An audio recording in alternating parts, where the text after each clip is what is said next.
Many years ago, there lived an old Japanese couple who were rice farmers and had a pet dog. They loved the dog like a baby, and the dog loved them back with all its heart.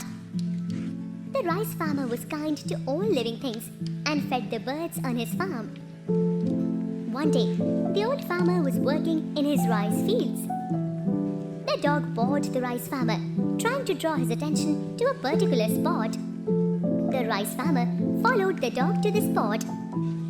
The dog started digging at the earth with its paws. The rice farmer dug his hole in the ground and found a glittering pile of gold. The rice farmer and his wife invited their friends to a feast to celebrate their new wealth and pampered the dog. Now, a wicked couple also lived in the same village. When they heard about the gold, they decided to get the dog to find a treasure for them. They dragged the frightened dog to their house and tried to feed him, but he refused to eat. When they took him outside, the dog began digging under a pine tree. The old couple began digging quickly, hoping to find buried treasure. Instead, they found a dead kitten buried in the ground. They were so angry with the dog that they killed him. Then, they buried the dog in the hole near the pine tree. The dog's owner wept and mourned the death of his dear dog. That night, the dog appeared in the old rice farmer's dream. He told the rice farmer to cut down the pine tree and make a bowl and a hand mill from its wood. The next morning, the farmer cut down the tree and used the pine wood to make a bowl and hand mill. The old farmer couple decided to make some rice pastry and bean sauce for New Year. The old man began mashing some boiled rice in the pine wood bowl. After a while, the lump of crushed rice turned into gold coins. Then, the old woman decided to grind the boiled beans using the pine wood hand mill. Every drop of bean sauce turned into gold.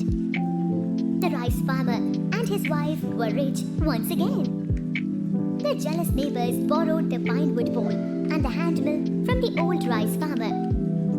They began crushing rice in the pine wood bowl. The mashed rice turned into a stinking heap of worms.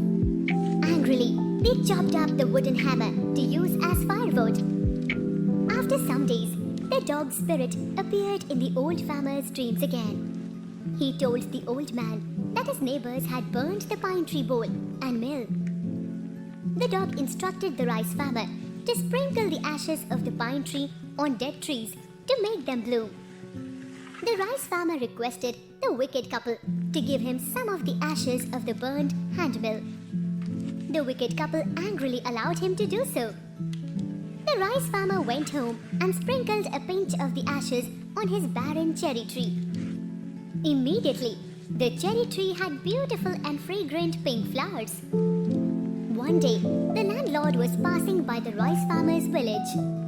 The rice farmer did not kneel down on the road to show reverence to the landlord, as was the custom. Instead, he climbed up a dried cherry tree. Just as the landlord's royal cart approached, the rice farmer sprinkled some ashes on the dried cherry tree. The tree blossomed immediately. The landlord was very happy. He thanked the rice farmer and gave him many gifts. Again, the greedy neighbor decided to imitate the old man.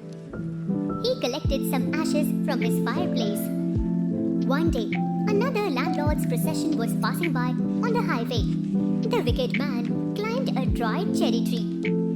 He threw some ashes on the tree, but nothing happened. Instead, the landlord and his wife began to sneeze and cough. The landlord's soldier beat the wicked man to death. The old rice farmer lived happily for long years with his wife.